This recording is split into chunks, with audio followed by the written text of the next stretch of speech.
Smoky eye makeup পছন্দ করে না এরকম মেকআপ লাভার হয়তো খুব কমই আছে। তবে স্মোকি আই মানেই কিন্তু চোখটাকে ভীষণ কালো করে দেওয়া এরকম নয়।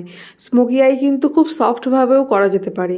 তো আজ আমি তোমাদেরকে সেই রকমই একটা টিউটোরিয়াল দেব, একটা ছোট্ট টিউটোরিয়াল যেখানে আমি তোমাদেরকে দেখাবো কত সহজভাবেও একটা স্মোকি আই করা যায়। তো স্মোকি আই করার জন্য আমি প্রথমে যেটা করেছি, একটা জেড ব্ল্যাক কাজল দিয়ে লাইনার ড্র করে নিয়েছি এবং সেটাকে প্রথমে আমি হাত দিয়ে ব্লেন্ড করেছি এবং তারপরে একটা ব্রাশ দিয়ে প্রপারলি ওটাকে ব্লেন্ড করে দিয়েছি। তো তোমাদের কাছে যে কোনো রকমের ফ্লাপি ব্রাশ হলে সবথেকে ভালো হয়, যদি সেটা না থাকে এরকম একটা ফ্ল্যাট ব্রাশ দিয়েও করতে পারো। তো তারপরে আমি যেটা করেছি, একটা ব্রাউন শেড নিয়ে আমি সেই ব্ল্যাকের ওপর দিয়ে আবার সেটাকে স্মাজ করে দিয়েছি, যাতে নাকি ব্ল্যাক শ্যাডোটা মানে ব্ল্যাক যে লাইনারটা সেটা প্রপারলি ব্লেন্ড হয়। স্মোকি আইজের অ্যাকচুয়ালি অর্থই হচ্ছে প্রপারলি ব্লেন্ড হওয়া এবং একটা ডার্ক থেকে লাইট শেডের যে একটা অদ্ভুত ব্লেন্ডেড একটা লুক, সেটাকেই বলে স্মোকি আইজ। তো সেটা তোমরা শুধুমাত্র ব্ল্যাক দিয়েও করতে পারো, ব্ল্যাক ব্রাউন দিয়েও করতে পারো। তো আমি আজকে ব্ল্যাক এবং ব্রাউন দুটোকে মিক্স করে একটা স্মোকি আই লুক করার চেষ্টা করেছি।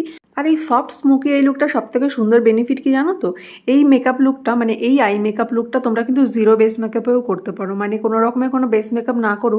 শুধু যদি ভাবো যে লুকটাকে চেঞ্জ করার জন্য একটু লিপস্টিক এবং হালকা করে এরকম স্মোকি একটা আই লুক করবো, সেটাও করতে পারো। আমার মতো অনেকেই আছো যারা বেস মেকআপ করতে পছন্দ করো না, তো তাদের জন্য এই আই লুকটা কিন্তু পারফেক্ট। মানে এখানে তুমি কোনো রকমের কোনো বেস মেকআপ না করো এরকম একটা সফট স্মোকি লুক করতে পারো, যেখানে তোমার পুরো লুকটা চেঞ্জ হয়ে যাবে। তো এই ছিল আজ আমার একটা জিরো বেস মেকআপে একটা soft smoky I look tutorial. তো তোমাদের দেখে কেমন লাগলো অবশ্যই জানিও, আর ভালো লাগলে কিন্তু আমার পেজটাকে ফলো করে দিও বা আমার চ্যানেলটাকে সাবস্ক্রাইব করে দিও। টাটা।